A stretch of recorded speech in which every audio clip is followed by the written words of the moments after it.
region from ASSOCHAM. Welcome you all for the webinar on decoding on National Education Policy 2020, the changes, impact and implementation strategy in school education. In fact, had done the series of webinars, and last month we had conducted it on higher education. So this is the second webinar we are planning to do it for the schools. So as everybody are aware, the Union Cabinet approved the National Education Policy 2020. I request everybody to mute your audio.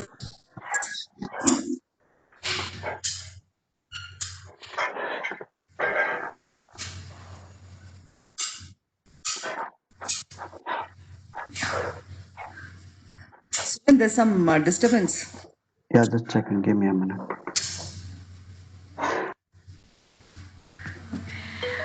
The Union Cabinet approved the National Education Policy 2020, making the way for the large-scale transformational reforms in both schools and in higher education sector. This is the first policy of the 21st century and replaces the 34 years old National Policy on Education, which was in fact was in 1986. Built on foundational pillar of access, equity, quality, affordability, and accountability, this policy is aligned to the agenda for sustainable development and aims to transform India into a vibrant knowledge society and global knowledge superpower by making both schools and colleges, college education more holistic, flexible, multidisciplinary, suited to the 21st century need and aimed at bringing out the unique capability of each student. So this new policy aims at universalization of education from preschool to secondary level with 100% gross enrollment ratio in school education by 2030 and aims to raise GR in higher education to 50% by 2025. This particular webinar that has been organized by ASSOCHAM aims at, in fact, we would like to deliberate here more on the changes and the impact and the implementation of this education policy at the school level. So I would not take much of the time over here. I would like to leave the floor to Mr. Suresh Moni, who is actually one of our key member for Karnataka, ASSOCHAM Karnataka CSR committee. Welcome you, sir. Welcome you to moderate this this particular webinar. Welcome you onto the board. So, Mr. Suresh Moni, he has been very well supportive for us. He also was part of our webinar for the higher education. He is also part of. He is moderating this webinar on decoding National Education Policy 2020. Sir, the floor is to you. I request you to take it further. Thank you.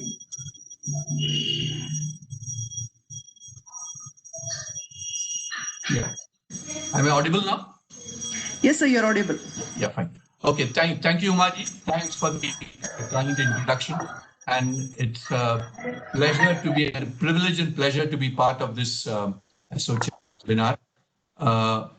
And it's also a privilege and pleasure to have such energetic and but sort of deeply experienced people in the field of education, because I think that the panelists make a lot of difference, and I think ASSOCHAM has done a good job in selecting the right people for this webinar. Just to give you a little backdrop, if you look at the stage of education in India, when we started off in the post-independence, Pandit Nehru had lofty dreams, a great vision for this country. And in fact, I always remember, and I quote his word, there were two phrases he used, that I want to build the modern temples of India. And we want to reach the commanding height of economy. And with that end in view, he set about his job of building industries, educational institutions, research labs, and so on. So the IITs came about, RECs came about, the NITs came about, the BARC, ISRO, Defense Research Labs, and of course, a lot of industrial projects like the Bhakra Nangal, the steel plants, and so on. Now, this went on for quite some time, and he was a visionary, he was a dreamer. Education received a lot of impetus during the first, I would say, 15 years after independence. But somewhere post that, post the mid-60s, I think the impetus for education probably dropped. The governmental policies, or maybe there was not emphasis given to education. And today, if you look at it, the state of education in India is, to put it very mildly, it's in a sordid state of affairs. We have islands of excellence amid the sea of mediocrity. We have the IITs, we have the IIMs, we have the Indian Institute of Science. We have a lot of good schools. But if you look at some cold statistics, and it's all published by the government, if you look at our school education in the rural areas, only 25% of teachers do not come to school. And of those who come to school, 50% do not teach. Look at the student outcomes. Students of higher classes are not able to read a para of class 2 text or do a simple math sum. This is the situation. And it is not that as if our urban schools are also great. You know, in 2010, there is a program called PISA, Program for International Student Assessment, which assesses students for their proficiency in science, mathematics, and problem solving. And some of the students from the best schools went for this PISA test, international PISA test in 2010. And India stood 73rd out of 74 countries, mind you. And these are all students from the urban areas, urban schools. So there was this, what does it mean? The fact that teachers are not there, students are not doing well, even those students from good schools. So there are some deep fault lines in the structure of the education system in India. There are some deep fault lines. You know, there's very mildly, if you have to put, there are some deep fault lines. And so we have always, those of us who have been involved with education have always been apprehensive. You know, if we have, as I said, we have islands of excellence. But if you really want to take this country forward, I think the entire mass of this population, right from the young age, should be involved in quality education. So keeping that in view, I think the NEP was a welcome step. You know, we have had national education policies in the past. I think in 64, there was the Kothari Commission report. Afterwards, in 86, when P.V. Narasimha Rao was there was a report. But many of these reports, were also probably kept on the shelf. They were great, grandiose documents. They had good intentions, but many of them, they did not fructify into actual reality in terms of, improving the quality of education. So we hope, these National Education Policy 2020, everyone has been excited about it. It has ignited a lot of interest. There have been a lot of webinars. And it's really fervently hope that this will transform the educational scene in India. Now, as I said, we are great in planning, but poor in implementation. So whether this NEP 2020 will remain a dream or just a pipe dream, or with the help of everyone concerned, it can be implemented successfully. The one caveat the framers of the report have put is that this is only a vision report. It's not an implementation report. So there is a lot between the vision document and the implementation. So, and that is why it's important for people like us who are involved closely with education to examine this, to deliberate this, and if possible, give some of our suggestions, advice, recommendations to whomsoever at the government level. And with that step in view, I think with that backdrop, I think ASSOCHAM has done a great job in having organized this webinar. So for deliberating on this, whether the NEP 2020 will achieve its objectives, whether what the challenges are in the implementation, we have a very eminent panel. We have an esteemed panel. We have an esteemed panel of 5 eminent people from government, from education, from industry. And I have the pleasure of introducing each one of them very briefly to you. So let me start with the ladies first. We first have Dr. Niyati Chitkara, who is the Vice President Schools of the Chitkara Education Trust. She has done a lot of work she holds a PhD. She has done a lot of work in education and research. She's been author of many books. She has won numerous awards, including the Rising 33 Rising Stars Award in India. And she also has worked in collaboration with some Canadian institutions for early childcare. So welcome Dr. Niyati Chitkara to this panel discussion. Thank you so much, sir. Thank you. We next have Ms. Seshu Kumari Bhupati Raju. She's part of the Department of Education, Research and Training in Telangana. She has done. She has also worked with the Tata Trusts in the teacher training aspects of it.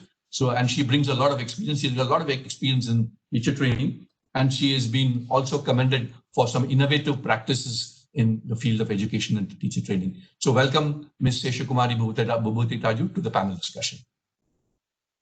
We next have Dr. Vijay Kumar. Dr. Vijay Kumar is the Regional Director, ERC at NCT. He is responsible for the National Council for Teacher Training and the entire apparatus for teacher training across this country. I think they have over 17,000. He was mentioning to me about 17,000 institutions across the country who are involved in teacher training. And he also holds a PhD, and he has done a lot of work on research and training. And he works closely also with the Ministry of HRD and the UGC and so on. So welcome, Dr. Vijay Kumar, to the panel discussion.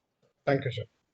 We next have Dr. H.B. Chandrasekhar, who is the Senior Assistant Director of the Department of Education and Research and Training in Karnataka, which is closely works with the NCERT in Delhi. And Dr. Chandrasekhar also has got over 30 years of experience in the field of education and worked a lot in terms of education, research and training in the state of Karnataka. Welcome, Dr. Chandrasekhar. Thank you, sir. Thank you, sir. We finally have Mr. Vinesh Menon. Mr. Vinesh Menon is the CEO of Ampersand. Ampersand is a group. It's it encompasses a lot of schools under its portfolio. One of the brand names under which they work is the Vibgyor Schools, which is across many states in the west and south, and even some of the states in the north. And he's the CEO in charge of education, skilling, and consulting services. And he was actually in the BFSI space in industry. He's left that and said, how can he apply his knowledge in technology and scaling up technology to the education and skilling sector? Welcome, Mr. Vinesh Menon, to the panel. So I think having introduced all of the people, we ought to have Mr. Shahjahan Hatti. Unfortunately, he's not been able to come today for the panel discussion. So what we will do is we have this panel discussion over about an hour and a half.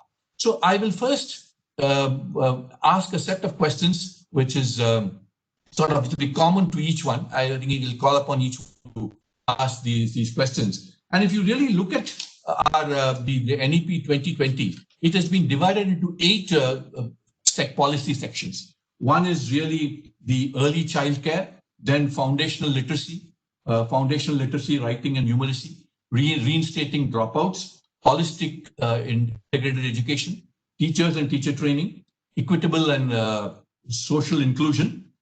The 7th one is called school complexes and clusters, and then standard setting and accreditation. So the NEP 2020 as regards schools is broadly covers these 8 sections. So I want to ask a quick question to each of our panelists. Which of these sections has appealed to you most in terms of its vision? You know, because each one can have a different impact, or each one can have a different preference depending upon the context from which one comes. So let me first pose this question to Dr. Niyati Chitkara. Which section amongst these 8 appeals to you most? Good morning, everybody. First of all, I'd like to thank SOGM for a wonderful platform. Well, the best section that I find, and I feel extremely illuminated, after reading that section, is the very first section that talks about the structure, the early childhood education. It talks about the 5+3+3+4 model, because I come from an organization that has schools and 2 universities. And we had universities first and school came up later. So when the universities were there, we used to face a problem that even the brilliant ones never used to get placed, never used to go for research. So that's the reason we opened the school, to start working at the base level. And I think 5 plus 3 plus 3 plus 4 offers a lot of scope, because this 5 part was earlier 3 plus 2. And that is where the gap was. So if we have slow learners in the system, if we have non-performing students in the system, it is because the 5 wasn't clubbed earlier. So this is what the foundation is, and that is where the key lies. Thank you. Okay, thank you, Dr. Niyati. Shall I pose the same question to Ms. Tesh Kumari? Which section appeals to you the most? Yeah, thank you, Dr. Suresh Muni. In fact, I've had long experience in the government serving at various levels. Any section would be comfortable, and since you asked me to touch upon curriculum and those aspects are well integrated into foundational literacy and numeracy, and also under curtailing dropouts and ensuring universal access, and maybe curriculum and pedagogy in schools. In fact, any other, these are more relevant to the current position I hold. And we have done commendable work as far as education and administration is concerned by setting up school complexes way back in 2004. So that's also one area which I can speak about. Okay. Dr. Chandrasekhar, which section appeals to you most? Sir, all the sections are actually having equally important. But for me, actually, I am thrilled by going through the chapter 4. There is curriculum and pedagogy in schools.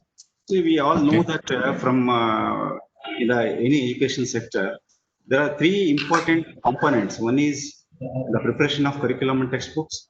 Another one, the second one is how this curriculum and textbooks which are actually prepared are transacted in schools, that is pedagogy.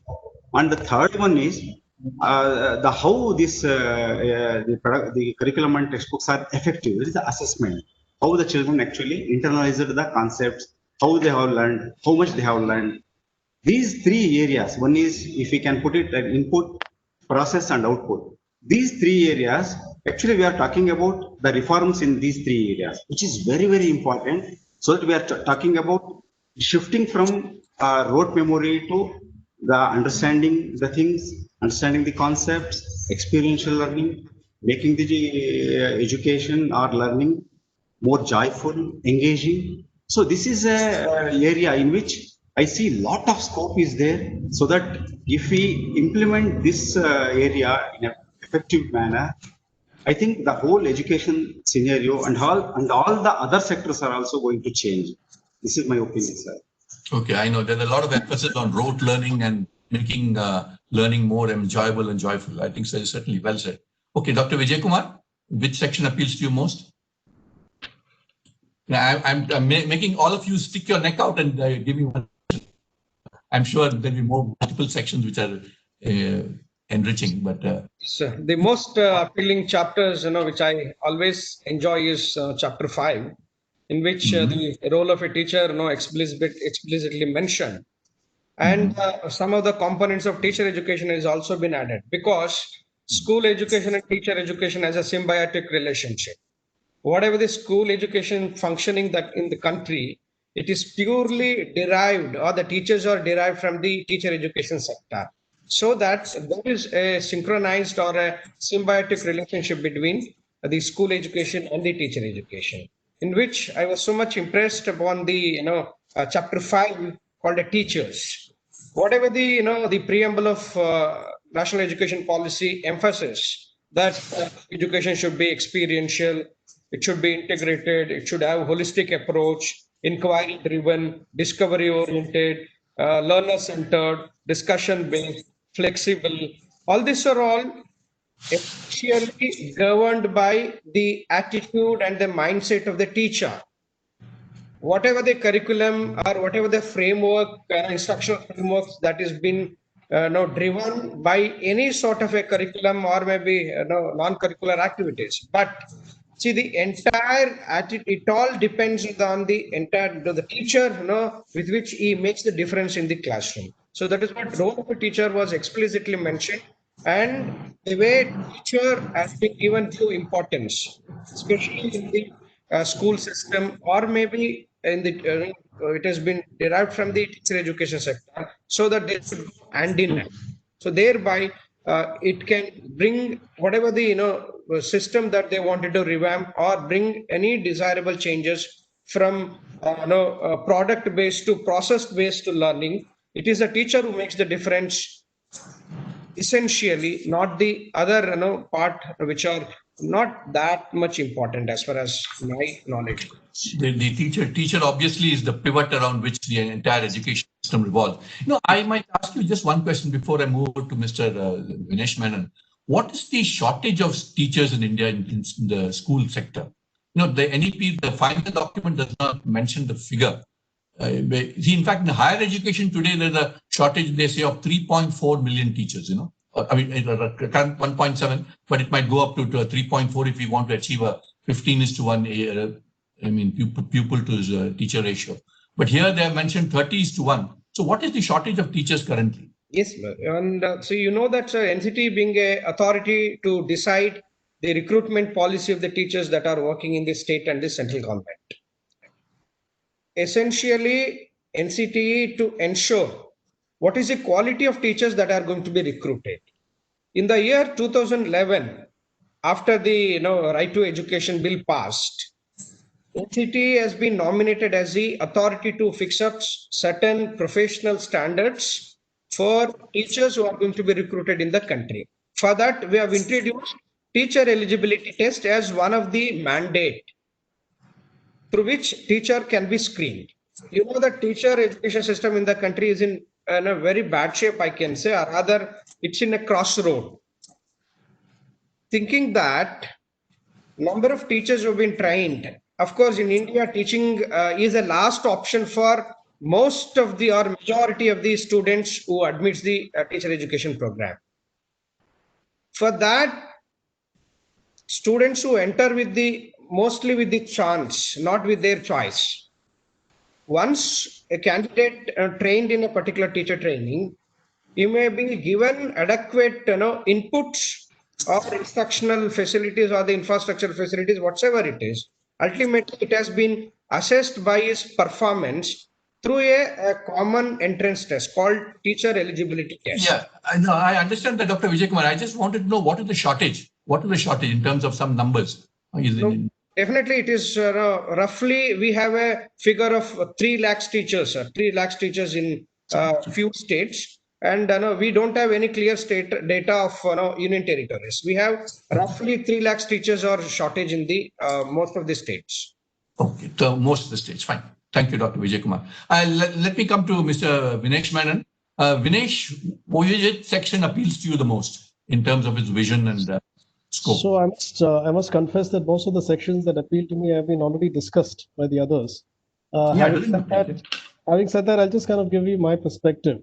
I think, really speaking, I can't pick and choose any one. I think it's if you really look at it like a string, clearly, I think the focus on early child education has been absolutely critical because, earlier policies never really focused on it.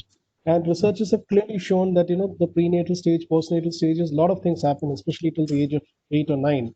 I think the brain really develops fast. In fact, I heard Ms. Anita Karwal talk recently about how till the age of 9, I think almost 7,000 synapses per second is what an early child, a growing child goes through. Vis-a-vis post age of 9, I think it reduces down to 200 or 300. So that's the maximum learning. So I think that's fantastic. And along with early child education, I think the concept of trying to teach them in the home language is a good idea because especially in the rural parts of the country, I think this whole perception that English becomes the most important starting point of language, I think that perception is being knocked out, which is good. It doesn't mean that a lot of people have kind of got a feeling that English is to be avoided. That's not the case. I think this is a good package to really chase. The second area is really the reforms in curriculum. I think we must be cognizant that today's 5-year-old children learn how to Google on the smartphone.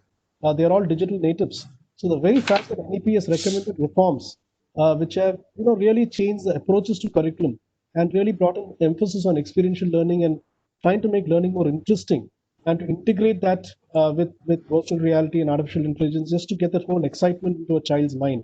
I think that is very good. Assessments, I think the area related to assessment where the whole attempt is to shift from achievement to pursuit of excellence. I think that's a game changer in the NEP. And finally, I think the emphasis on trying to improve the quality of government schools through co-adaption and probably better PPP models. I think these are 4 or 5 key areas which I think will make a big difference in increasing the education excellence of this country. Okay, so ECCE and home language, I mean, in terms of curriculum, I think are your top picks.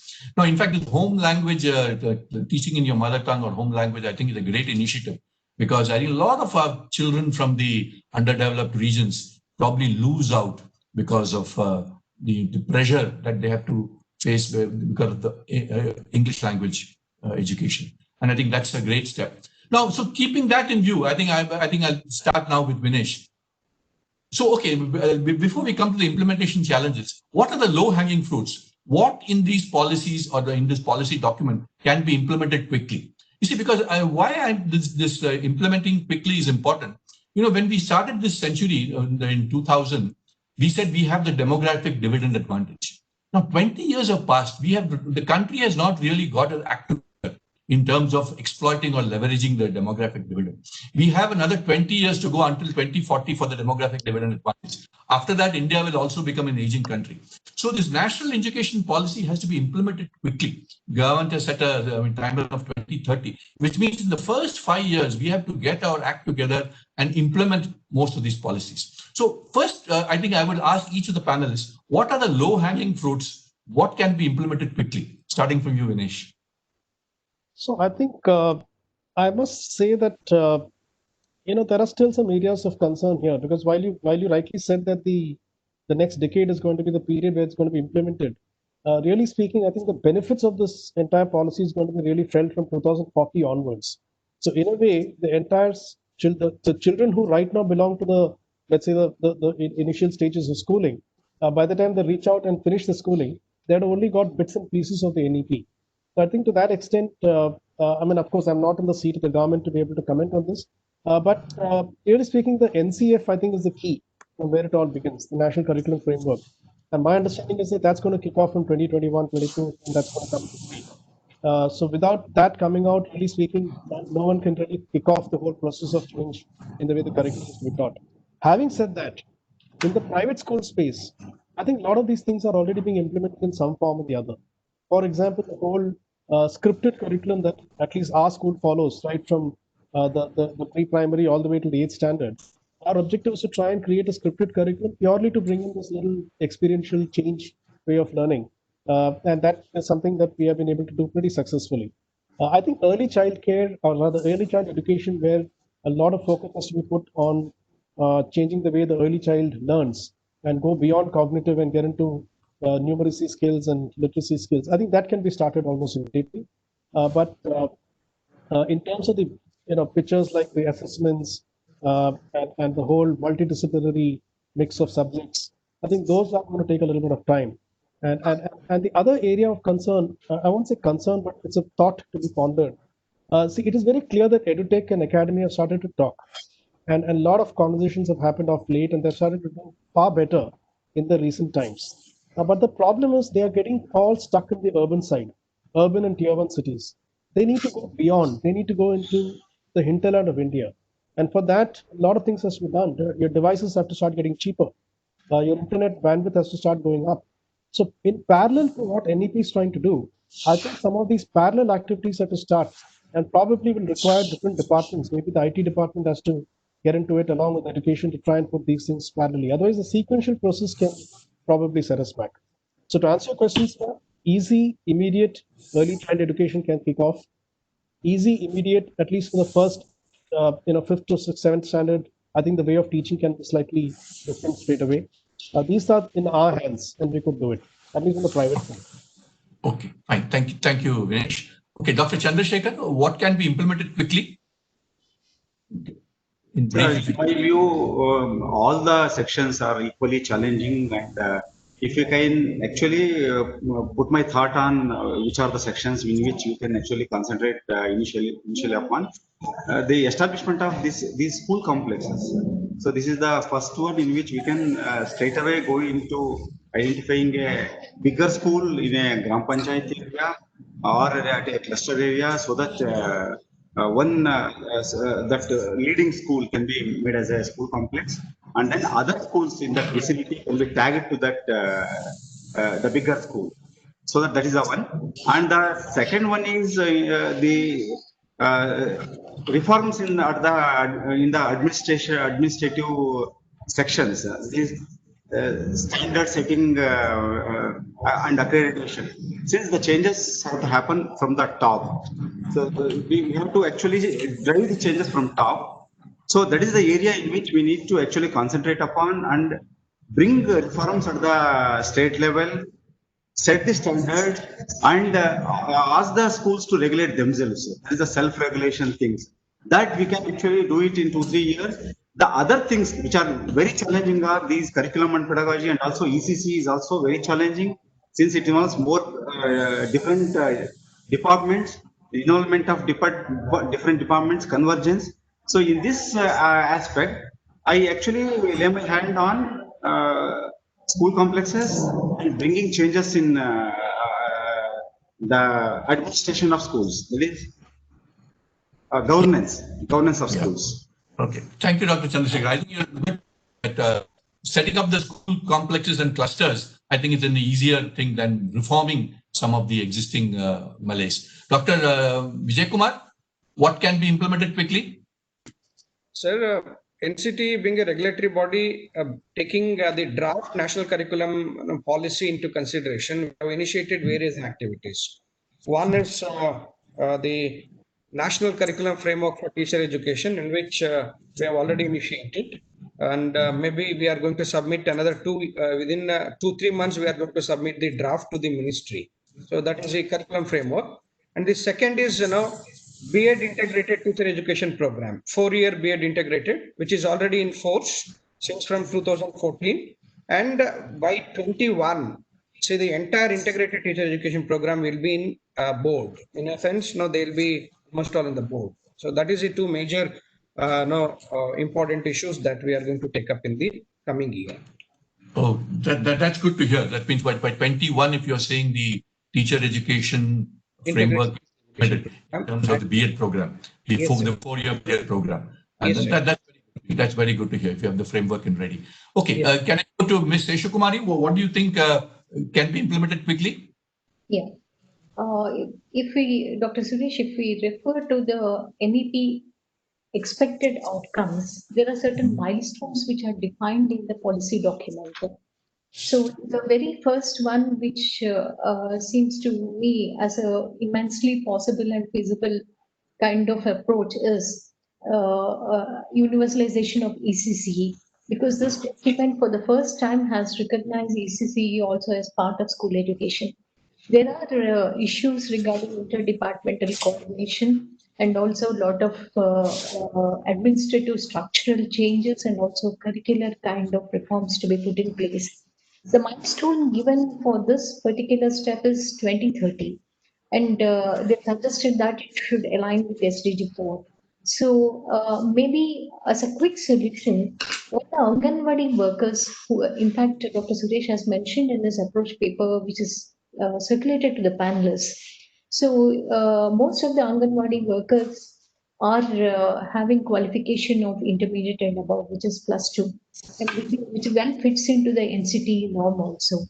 So if they're given an opportunity like the untrained teachers at the elementary level to distance more under the SWAYAM scheme, maybe some sort of distance education teacher training program can be offered to them, and we need to really formalize this segment into the school education.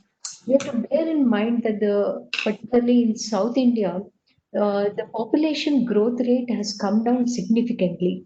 In fact, 2020-21 is normally preparatory year for the census, for the decadal census in 21. But some of the statistical reports that are available from the sample surveys which NSSO has done has thrown light on the dwindling child population, particularly in the age group of 0 to 5 years. So as population is coming down, the school size is also shrinking across the country, particularly in the southern states. So when we talk about having a optimal strength and having adequate number of students for the teacher to have motivation to have effective teaching learning process in the school. This component EC comes in very handy because the existing Anganwadi setup, the Anganwadi workers are quite loaded with their normal duties. So this is a policy matter which the states have to really sit and work, and also the government of India has to come up with a policy. I think this needs to be looked upon as a priority item by government of India and the states. The second aspect, another milestone which is defined by government of India in the document is attaining foundational learning and numeracy skills through national mission by 2025. Now, all the earlier policy documents, be it the 1968 Kothari Commission report or the 1986 report and Program of Action of 1992, the emphasis was always on access, enrollment, continuing efforts, and retention. Quality aspect was touched upon in 1986 policy, but this particular document, NEP 2020, has devoted significant portion of the policy document on attaining foundational learning and numeracy skills. In his introductory remarks, Dr. Suresh also has pointed out the various reports that we are seeing, be it the National Achievement Survey or the other private agencies' reports, which talk about the standards across the country. So this is something which needs to be addressed immediately because India is a signatory for PISA, and 2021 Union Territory of Chandigarh and all Kendriya Vidyalayas are going to be part of it. Now, the COVID situation also has to be borne in mind. This year, globally, all the children have lost precious academic months. We do not know when physically the schools will be opened and how children can, particularly children from the interior areas, hinterlands, tribal population, or the disadvantaged groups, how do they get equitable quality education? Because the states have made concerted efforts to reach out children through television, through distance mode, or some sort of alternative arrangements. So when we have this kind of peculiar situation, wherein we have given a milestone of 2025 to attain foundational learning and literacy and numeracy, I think we have to focus upon these. These two appear to be priority items to me. And the third important aspect is the reforms that NEP has suggested in assessment. So they gave a milestone for preparedness of teachers by 2023, and slight tweaking of Right to Education Act to Right to Education also is now warranted because the policy document talks about assessment in classes after classes 3, 5, and 8. As you are all aware that currently till class 8 there is no formal assessment of students. So this is something which needs to be taken up as a priority issue. Okay, thank you, Mrs. Seshakumari. I think well articulated. So early childcare, and then you mentioned some of the issues regarding the population degrowth and also the reforms that have to be taken with respect to the milestones. Dr. Niyati, let me come to you. Early childcare is I think the one which you're most enamored about. And rightly so, because when the document says that the 85% of the brain development happens before the age of 3, I think we really must, it's our duty, the duty of society, we are beholden to develop the children from that early age. Now, the ECC, what is the section which is articulated in the report, calls for a lot of coordination between various governmental agencies, between the central government, the state government, between the, authority which administers the Anganwadis. Do you see any foresee problems in this coordination? And I think we are putting a lot of pressure on the Anganwadi workers. I don't know whether my fears are unfounded or whether they can take it up. What are your views on that? I think, as Vinesh sir mentioned, that we're all going through a significant change in education system where we are dealing with digital natives, and these digital natives, the easiest and the quickest and the the area, the maximum coverage that's possible is through technology. So whether it's Anganwadi, whether it's a private school, whether it's government school, We are all dependent now on technology. And that's one way where communication amongst various bodies is possible. So we can develop fantastic communication channels where communication can be made very personalized. And once that happens, frameworks can be developed specifically for Anganwadi schools, can be developed for private education, can be developed for government schools, because each has their own challenges and own areas to deal with. So that communication will really help and add to the system. Also because it's extremely innovative, it's integrated, it's interdisciplinary, it's inquiry based, it's research based. There is so much of information. I don't think we should focus on the content part of it. We should rather focus on the research part of it, the personalization part of it, reaching out to each and every student on one-to-one basis. And also one more area that connects schools, whether it's Anganwadi or private or government, is accreditation. Because we are an accredited school, and we did that 5 years back. And when 5 years back we started, there were just 70 schools across the country that are accredited. And when I'm talking about accreditation, I'm not just talking about data collection. It is total reorientation, challenging your systems, challenging your quality. This accreditation is a support mechanism rather than thinking of it as an inspection. So accreditation is a great way to communicate amongst the government bodies, because they are the ones who can validate your systems. They will ensure that you're operating at a quality level, and not just pedagogical quality. I'm talking about infrastructure. I'm talking about the various other operations. So that's where I think the communication part can be worked upon through accreditation and technology. Okay. No, Dr. Niyati, you have done some work with the Canadian Early Child Development Program. Right. The insights that you can bring in from that project to the ECCE in India? So when we started our school, we started with working with the Canadian Education Center, and we really found certain things extremely interesting. The first part was the reorientation of the classroom. So in India, our classrooms are just lecture oriented, or one-to-one format, or one person speaking and other students are listening. So the entire reorientation of the classroom was something which was very interesting. So inside the classroom, there were different stations developed, and this used to start right from kindergarten. So we used to have things like a science station and a mathematics station, and those were readily available inside the classroom. Also, from those areas, they had a very structured format of the trainer's manual. So they used to call teachers as trainers, and it used to be extremely structured, yet at the same point of time it allowed autonomy in terms of pedagogy choices. So that's where it had a lot of scope. And from there we started developing our own systems, where in our classrooms today, we have things like the activity corners. We have the mobile library inside the classroom. If a student who's extremely slow in learning takes time, where other students they quickly finish off their work, the library is ready, and gifted students, they have something to be fed there and then inquiry boards, research corners. So the classroom needs to be changed. And this the things that I'm talking about doesn't need money, doesn't need a special infrastructure. It just needs an approach. And all these things are possible with Anganwadi perspective as well, with government schools perspective as well, and private education, of course.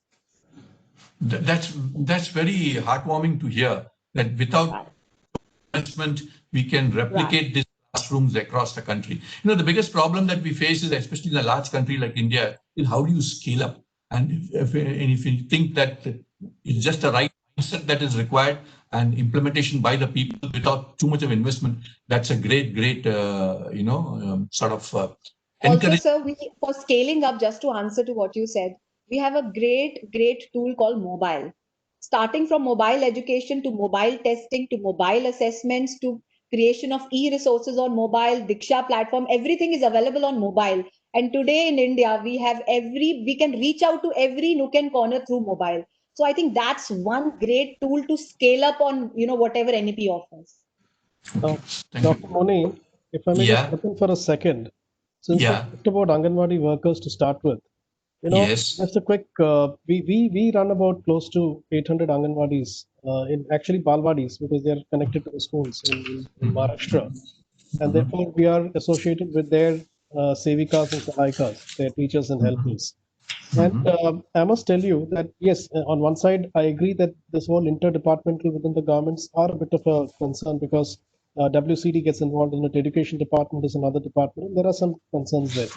Having said that, what is the, when we went into training these Anganwadi workers, something as simple as having a little bit of content on their mobile, which they could access, an animated GIF or a video, just excited them.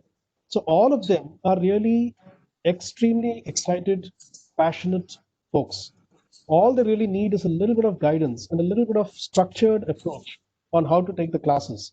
So when we told them that, okay, from this time to this time, this is what you can do. From this time to this time, this is what you will do. At this point, you will take out the mobile and show the children. At this point, you will, they just lapped it up. So I think somewhere we must understand that all these, these teachers and honestly, their salary structures are really not anything to be very proud of, and yet it is passion that they bring to the table. So that little bit of intervention on the teacher training, and I think Sesha ma'am also mentioned it, and I think Dr. Niyati mentioned it, but that makes a big difference, and we have actually seen it happen through execution. So I just thought I'd make a mention of that. So, which means that you don't find too much of pressure on the Anganwadi workers. They can do it with a little bit of intervention, a little bit of training from. That's what you're trying to say in a nutshell. I would think so. However, having said that, with the emphasis going up on ECC is all about early child care and early child education. Now, care is all about what you do between 0 to 3 years, and a lot of height, weight, keeping a check on their nutrition, etc. And then you get into education. Now, as the emphasis grows, should we have one more person in that same unit and make it a 2+1, as in one helper and 2 teachers, one taking care of early child care and the other one actually focusing on education? That's something that probably can be a discussion. So it's a question of optimizing the manpower for that, the manpower or woman power for that. Yeah. Probably. Yeah. Okay. Can I add, Dr. Yeah. Suresh? Yeah. In our state of Telangana, the government have issued orders about 4 years back, permitting Anganwadi or Balwadi centers, co-locating them in primary schools wherever there is space. So about 8,500 preschools, Anganwadi centers are already co-located in the primary schools, and it proved to be a very good model. Though administratively they are run by 2 different departments, co-location has brought in some sort of connect between the Anganwadi center and the primary school. So the approach which the document suggests, I think this kind of initial steps will pave way for some sort of seamless integration. Okay. This is our experience in our state. So it's good to know that Telangana government has taken some early steps towards this step. Now, my next point of questions will be around foundation literacy and numeracy. And and as I mentioned in my opening remarks, class 2 means students of higher classes not able to read a class 2 text. So this calls for a complete overhaul in terms of our, I would say, curriculum, pedagogy, and of course the scaling. How do you teach them across the? I think we must use technology. So I think this is question to Dr. Chandrasekhar, Vinesh, and maybe Vijay Kumar. I think because a couple of you have got a lot of experience in scaling up of technology, and Dr. Chandrasekhar and Sesha Kumar, probably you're doing a lot of work in education research training. So shall I start with Dr. Chandrasekhar first? Yes, sir. So this foundational literacy and numeracy is a very important area in which all of us need to work in a war footing mode. So in our state, since some 10 to 12 years back, we actually made a lot of initiatives regarding this area. So we were having Spashta Odu, Shuddha Baraha, Sarala Ganita. I mean, the clear reading and also legible writing and also simple mathematics. This was the program we were having some 10 years back. And if I can recollect, Pade Bharat, one guidelines were issued from the MHRD, earlier MHRD, regarding to do a lot of works on this in this area. So in our state, we are having in Karnataka, we are having Nalikali approach in primary schools. That is, which is called activity and joyful method of learning. That was students actually they learn in groups and with the help of lot of resources like cards and all that. They move from one ladder to another ladder so that different levels of learning will be there. Their children are grouped according to their levels. So these numerically classes, this is from first standard to third standard. So here, lot of resources are there for children to engage with, and teachers are also trained on how to engage children. So here, what happens? The teacher is not actually directly teaching with the students. Here, children they engage themselves, they form groups, and there is a set of standards and set of parameters are there in this system. So if I can say, the lot of printing material is required for this to happen for children point of view, and also the seating arrangement in the classrooms has to change. It should not be like a traditional method, like a teacher in the one corner and students will sit in another. There's a in another traditional system of seating will not work. It's a circular mode of seating, and also the infrastructure like the books, availability of library books, and lot of orientation is also required for teachers regarding how to engage with students. Since children come with different backgrounds. So if I can say in an urban setting, like in a Bangalore city, if I can say, take some example. So if in a urban scenario, what happens in a classroom, wherein we can have the children wherein there will be multi-language speaking children will be there. If I can say some 4 to 5 language speaking children will be there. So the teacher has to bridge the home language to the textbook language. If I can say Kannada is a medium of instruction, then the teacher is having challenge to orient or sensitize the children to actually come from their language and making comfortable to this Kannada language. So this biggest challenge is there. NEP is addressed this one.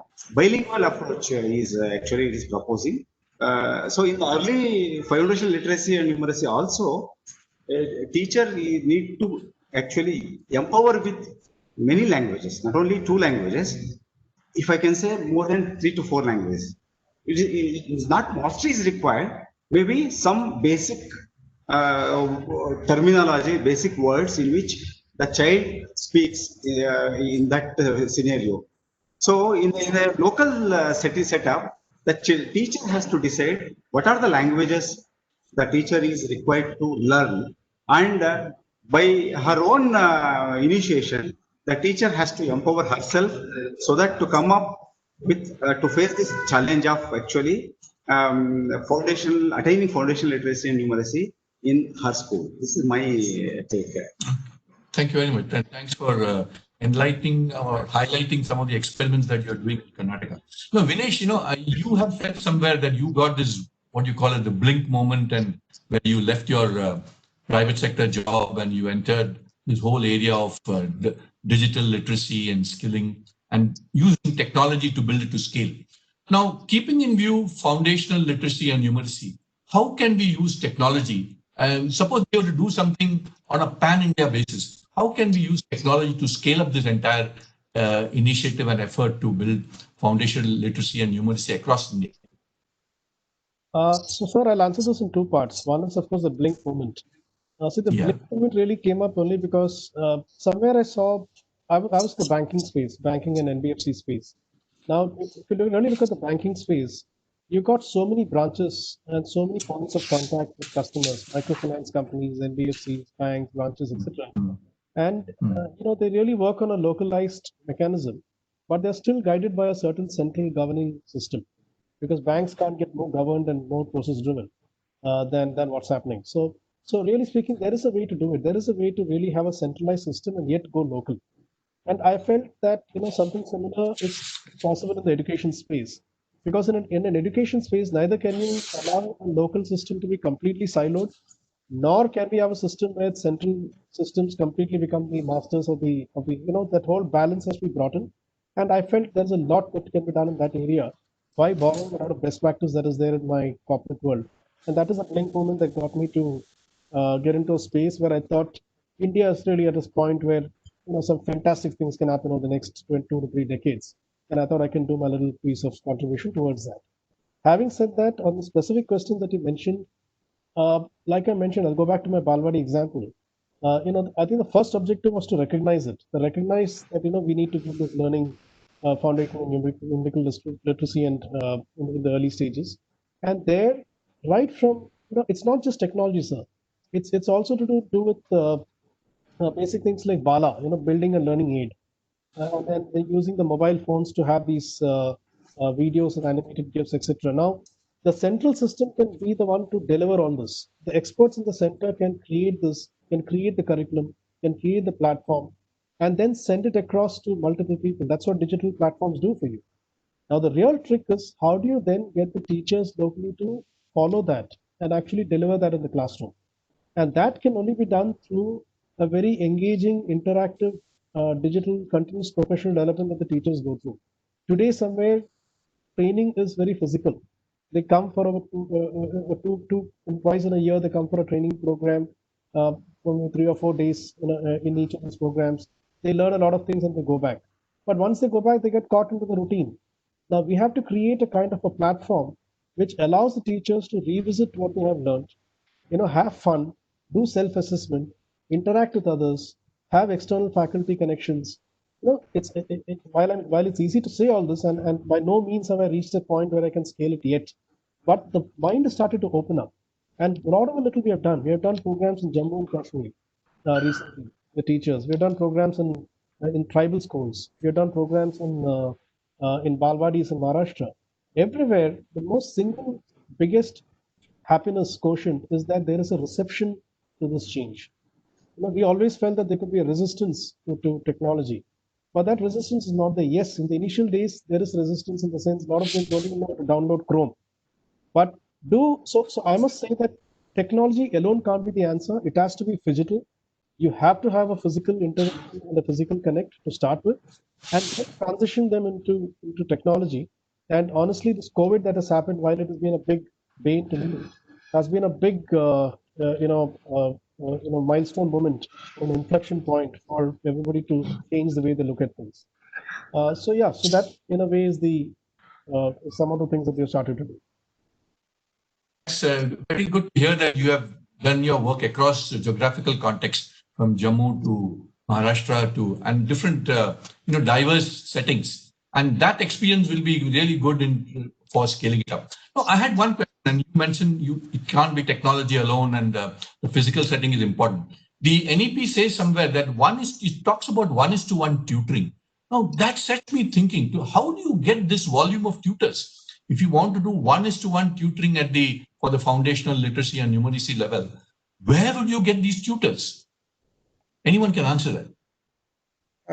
I would like to add two things here.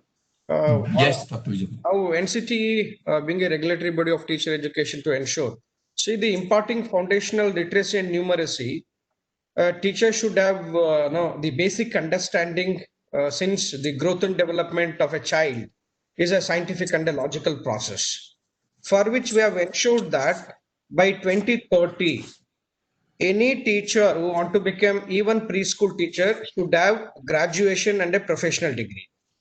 Otherwise, a 4-year integrated BEd or integrated teacher education program will be a compulsory program to become an elementary or preschool teacher. So he'll be in a position to understand, the growth and development is a scientific process in which how this can be very well conceptualized and then imparted. If you just look at the international scenario of teacher recruitment, a minimum qualification will be graduation. Unfortunately, in Indian context, after +2, if he goes for a diploma level course, and if he finds, and he'll be treated as a teacher in early childhood care education or maybe any elementary school teacher. See, for that, we are just trying to break it. And ministry is also trying to rationalize diploma in elementary education, including dialects. We are going to scrap the diploma-based teacher education and ensure that to become an elementary school teacher and to ensure that foundational literacy and numeracy is being imparted in letter and spirit, we are going to recruit the teachers with minimum graduation and a professional degree, including a 4-year B.Ed integrated program. And coming to a second thing is coming to a technology. You know that Diksha is one of the important platform as of today. It's called digital infrastructure and knowledge sharing. Initially, this was a brainchild or a first baby of NCTE. We have entire conceptualization and a rationale we designed and developed.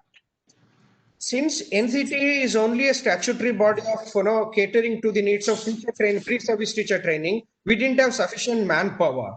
For which we have requested that ministry, it can be given it to the other organization which is exclusively catering to the needs of pre-service, in-service teacher training. For that, it was NCT came forward and Diksha is monitored and training is imparted by the NCRT. See, the entire framework in terms of how it is supposed to be, it is a digital platform.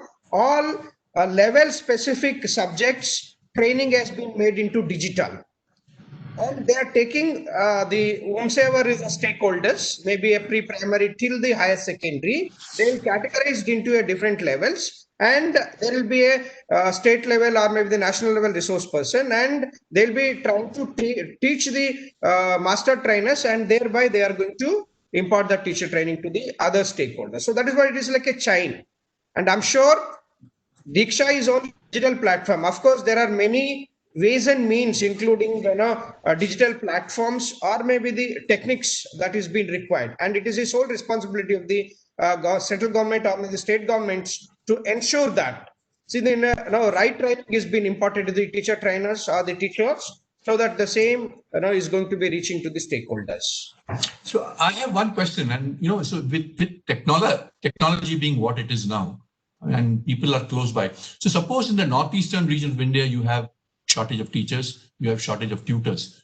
Can we use through Diksha and whatever other infrastructure we have? Can someone from Karnataka teach or tutor someone in the northeast? Yes, it's possible. It's possible because the portal itself is user friendly. Okay. What the basic is, once simply a teacher used to log in with their login ID and the password, so that once they can download whatever the way they wanted to train. If it is a concept of an atom, there are a lot of platforms which are available in the Diksha platform. They can download it and they can use it. See, if there is no connection and this can be done, definitely it is possible. A Karnataka teacher in Karnataka can definitely impart a training, those who are working in the northeastern states. Okay, that's very good. Yeah. Dr. Moni, in fact, I think as the children start getting into higher grades, I think one significant shift that will happen is the way they learn. You see, earlier, classroom was a place where knowledge is dumped onto children. I think very soon, brick and mortar classrooms is going to become a place where emphasis is going to be on discussion, debate, and discovery. And the real learning will happen outside the classroom through a kind of a do-it-yourself. And I'm referring to higher classes. I'm not referring to the lower classes. Now, there is a state, and I'm not going to name it because we're in talks with them. This state has a problem. Their problem statement is that only 30 to 38% of their higher classes are able to get into JEE and NEET. And they want a lot of emphasis on the whole STEM subjects. Now, the classroom can, of course, give them X amount of work and knowledge. But they want a platform where these children can, beyond classroom hours, start getting into a common platform and connect with teachers. Now, this teacher, as Sir just mentioned earlier, need not be from that state alone. Of course, vernacularism might have to come in, so that bit of adjustments have to be done. But imagine a student being able to have a quick 30 minutes conversation with a teacher on a Saturday or a Sunday at a time which is not really during class hours. So when we talk about one-to-one tutoring, I don't think it really is, it's not really the physical aspect of one-to-one. I think it is the whole convenience and the ease that can allow a child and a student and a teacher to get into a conversation at any point of time, provided you have a medium of connect between the two. I think that's quite exciting. Yeah, that's so. Yeah. Can I just offer a solution to this? Yeah, It's sure. a wonderful perspective that Dinesh sir just mentioned. I'll be talking about students. Our system is such that till kindergarten, life is colorful. And grade 1 to 7, 8, it's very, very creative. But ultimately, the entire creativity boils down to examination. So 8th, 9th, 10th, 11th, and 12th. These are the classes which are purely exam based. Now, the solution is that if we can come up with a co-curricular transcript, because if we look at our report cards, they are purely academic report cards, specifically 9th, 10th, 11th, 12th. So if board focuses on exams, how much creativity you do till grade 8, it boils down to examination by the end of the day. But if we come up with a transcript, the way big universities across the globe, MIT and other universities, they give 50% weightage to co-curriculars. The focus to examination based format and just about pen paper test, coming up with open web exams, coming up with open book exams. That's the easiest way to crack PISA. And even universities will also start giving emphasis on 50% weightage to co-curriculars. That will make the life and of the learner very easy and sort out a lot of confusion. So it's a free of cost, easy to do method by just coming up with a co-curricular report card with 50% weightage to co-curriculars. Excellent thought. I cannot be more in agreement. I think we are so much examination oriented that I think we stifle the students, and the room for creativity is just lost. So brings me to the next part of our discussion. There's one section which talks about reintegrating the school dropouts. There are a huge volume of children who drop out from schools, and then they are left all by themselves and no way to progress. And it talks about integrating with the help of counselors and things like that. How practicable do you think it is, and what else should be done to reintegrate the school dropouts? Anyway. I think first of all, we need to come up with a language format where the students are comfortable, because major reason of dropout could be either, they're not comfortable with the format of education in terms of language, or they are really engaged in their daily life skills or employment where they can't devote study hours. So the more personalized we go in terms of this format, by coming up with technology, by coming up with multilingual apps, by coming up with very extremely flexible examination system. So today, if somebody is working in a garage, can give exams, once he's done with his daily employment. So these are the flexibility points where dropout rates could be reduced. And I just mentioned that if we focus towards co-curriculars, integrated learning will automatically happen. It will provide comfort to the students, break from academia, at least 50%, and focus on research and hands-on learning. So that will majorly contribute to a reduction in the number of school dropouts. That's what I feel. Yeah. Okay, that's a good thought. No, I think some of you have to also leave, so I thought we can close this quickly. I just wanted a couple of, there's one favorite thought of mine that, the one biggest drawback or constraint, or shall I say bottleneck, is really teachers, and the whole education system revolves around teachers. And as someone rightly said that the best of people don't come to the teaching line.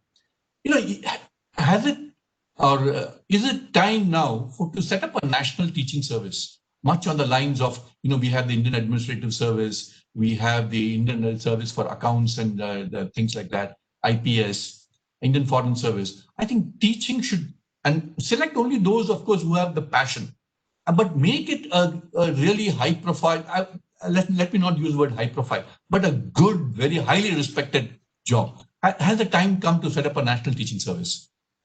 A quick, this is which has been on my mind for quite some time. Anyone? So I have just two questions. I'll just give you my version, sir. I really cannot comment on a national teaching service. I think it's a great idea. But I think really what you're trying to say, and I hope the others agree, is that the teacher community should get far more recognition in some form, visible recognition. I remember the ex-Secretary of Education, Mr. Anil Swarup, mentioning about how he had gone to some small place, a place called Kastapada, somewhere in Maharashtra, and he encountered a principal or a teacher whose name was Sandeep Gund, who actually, in a small little place, he solar powered the entire school to get tablets into the students. Now, all Mr. Swarup did is recognize him through a selfie and put it on Twitter. And very soon he got recognized by the President of India. And in a second, nearly about 5,000 schools across that entire district wanted to do what he was doing. So I think that whole replicability of small little good practices that teachers are doing somewhere needs to start getting more propagated by media. I think that is somewhere getting missing in this country.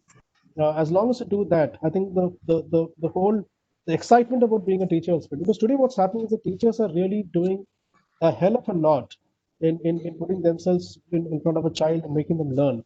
And somewhere the child moves on and the teacher remains where they are. And that is something which probably needs to be corrected. The second is to have a kind of a platform that can allow a teacher to aspire for greater things. So a teacher teaching in, let's say, third standard or pre-primary or on a fifth standard, if he or she aspires to teach in 11th standard, is there a way to do it? Is there a kind of a training program that can allow a teacher to start moving from what she or he is doing today to something else tomorrow? I think these little interventions in whatever form could be an NTS, but I'm trying to give a little picture of what could be probably ways of exciting these teachers. Good thought. The NTS somehow excited me, but it could be in different form. But I think the time has come to really give the teacher his or her due in terms of credit. I think we've had a very exciting and engaging discussion. I think there were a lot of points to come from each one of you. I think some of them have been really insightful. Some of them are maybe radical. As I said in the beginning, the whole purpose of this discussion or having a webinar like this is to come out with some outcomes, some recommendations. How do we go about these recommendations? I'm sure maybe each one of you can give me in brief one or 2 points or 2 or 3 points in terms of your chief recommendations as far as implementation of the NEP school reforms go. And then we can jointly as a body submit that to ASSOCHAM, and who can probably take it up to the government. How does it sound to you, friends? Can I suggest, Dr. Moni, because I have to leave something important. Yeah. You mentioned about a national level services, something on the lines of civil services. Yes. To my mind, it always used to appear that teacher education has been neglected in this country to a great extent. So what calls immediate attention of all the policymakers is we need to set up good teacher education institutions. In the very opening remarks, you did talk about islands of excellence, the IITs, IIMs, the Indian Institute of Sciences. Now that this policy talks about courses in being taken up into the 4-year format, we really do not know how this is going to turn out. Now, teacher education should be given due respect in the universities. It should not be relegated into the university education department, some corner of the university, very remotely placed. In fact, very few people from education background have become vice chancellors of the university. All of us know that. So maybe focus on teacher education institutions, which could be national level kind of institutions, would attract good students. Like Finland, which attracts the top students graduating from the undergrad program to the teaching profession. We need to really focus on the structure of the teacher education. Instead of a regulatory mechanism, it should be more of a qualitative kind of an initiative that we need to take up. This is something very personal view, not as an administrative view. The second one is various policy documents did talk about setting up of education services.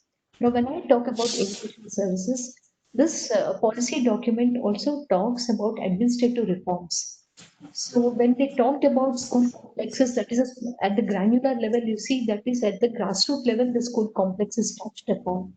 But when you look at the entire education services, it was modeled on the pre-independence inspection code. It is called inspection code. Somewhere in late 1800s, it was framed. To this day, the entire country follows the same inspection code. So what is imminent is we need to have good national level education services wherein you attract cream of the people into education services, so that diverted into other administrative roles. Just because every person goes through the entire schooling circle, cycle. It's not a prerogative that they acquire and that they become competent to handle education services. It requires more nuanced approach, and it requires a lot of expertise to handle teacher education, children, and what pertains to the child, particularly the curriculum, the pedagogical approaches, the assessment. And I think all that relates to child needs to be focused upon a very different ambit. To me, these two are priority items. Now, coming to the teachers, as far as possible, teachers should be locally recruited, because the very fact that India has the policy document also talks about the diversity of this nation. Somebody talked about the languages spoken in this country. See, for instance, in our state, Telangana state, we catered to 7 major media and tribal dialects, 7 tribal dialects. 14 dialects that SCRT, I'm as SCRT director, I'm speaking with some authority. Whatever material I develop is to be translated into 7 media. So this is a challenge that we have in this country with that kind of diversity. Talking about central services for teachers, I think it's far-fetched, and I really do not understand how it goes about. And we should have highly decentralized systems, not highly centralized system. Of late, everything is moving into highly centralized systems. This is what I felt. Yeah, your point is very well taken, and I'm sure that's a food for thought. Thank you, Mr. Seshakumari. Closing remarks, one from each. Vinesh, how would you like to close the something with? Yeah, I think we must all take cognizance of the fact that out of the 1.5 million odd schools in this country, nearly 90% of them are government schools, and that's really where the change has to happen. And I think somewhere I would say that the infrastructure, the budgets, the systems are in place. But what we really need is a partner to help efficiency be brought in. So I would really encourage more public-private partnerships for the government and the private sector to come together and create that change that's required. And all those scale, technology, last mile, I think would get addressed if this model is followed. Yeah, well put. PPP, public-private, including the social sector, NGO sector. I think everyone, academia, industries. I think it's a gigantic task where a lot of people have to come together. Dr. Chandrasekhar, closing remarks? Actually, for me, the investment in education, as actually envisaged in the NEP, is 10% of GDP, is most important. So good investments actually yield good results, and also participation of all stakeholders and different departments, convergence, as rightly told by Vinesh. PPP is also most instrumental, and also the changes in the teacher education sector, and also multiple stakeholder involvement, engaging with them and actually taking them together is a key thing. Yeah, thank you. I think well put. Dr. Niyati, what are your closing remarks? So my closing remarks are actually, I'd like to talk about the statement that's mentioned in NEP, which talks about synergy of school education curriculum to higher education curriculum. And that is what is extremely important, because schools can't operate in isolation and universities can't operate in isolation. Also, teacher education should be more internship based, and it should work very closely with schools, because we don't want teachers that are trained for something else, and when they join the jobs they do something else. So that entire cost of training the teacher goes extremely high, effort goes really high. And also coming up with extremely innovative hybrid classrooms using co-curricular clubs. So that's I think you've been very comprehensive. That's technology that integrated the school education to the higher education. You know, there's one thought, I mean, Mike, just to leave a thought, the NEP does not mention specifically about life skills. I think maybe indirectly it is mentioned somewhere, ethics, etc. But life skills as a course has to be taught from the school. You know, in Karnataka, there is some teachers who are doing some research on life skills, and they have done it with varied schools. I think Vinesh might be aware of that, including higher secondary schools, public schools, even the government schools, the rural schools, and they've got some amazing results. But if you can integrate life skills into the school education, I think that will stand the student in good stead for furtherance in career. So with these words, unless anyone has to say anything, let me close this discussion. I think it has been highly engaging, highly refreshing, insightful, and each one of you has brought to the table a lot of interesting propositions and interesting suggestions and recommendations, which I think the country as a whole and the government in particular should take cognizance of. So, as I said earlier, I would welcome each one of you to write to me, or through Mr. Uma Nair, one or two specific recommendations, which I will compile. I'll share the draft with you, and then we can submit it to the government. If that sounds good to you, I think I'll leave that thought with you. So thank you once again. Thank you, Mr. Vinesh Menon, Dr. Niyati Chitkara, Dr. Vijay Kumar Chandrasekhar, Ms. Seshakumari Bhupati Raju, for very, very engaging discussion. I'll just hand over to Uma Nair to just close the discussion. Umaji, are you there?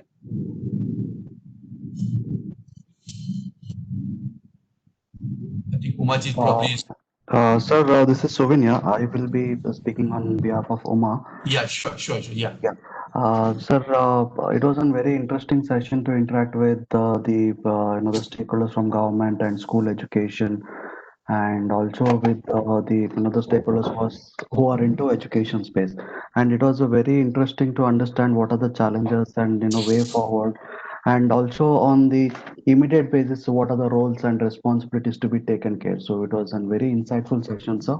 On behalf of ASSOCHAM, so I thank you all the respected speakers who've taken out their time to contribute in our webinar, and it was a very thoughtful session. And also we would like to thank our the partners who are engaged with us, Ampersand Group, Chitkara International School, and also Maya Anatomy, who are part of our this program to make it very successful. So I thank each and everyone who are part of the system, and I hope everybody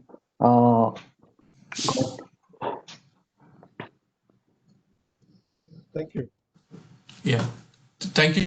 Yeah, Thank you very much. I hope everybody got all the We really enjoyed it. inputs. Yeah. Thank you. Thank you So much for your time, and please stay safe, and let us all connect together in another different platforms. Yeah. Thank you very much, Suvin. Thank you, Dr. Chandrasekhar. Moni, Dr. Thank you, Moni, sir. I wanted to, Dr. Moni, very well moderated. Thank you very much. I think we did a fantastic, Absolutely. got the best out of all of us. Thank you. Thank you. Thank you for sharing your time. Bye, everybody. Thank you. Yeah. Thank Yeah. you. Yeah, we will be in touch. Sure. Thank you.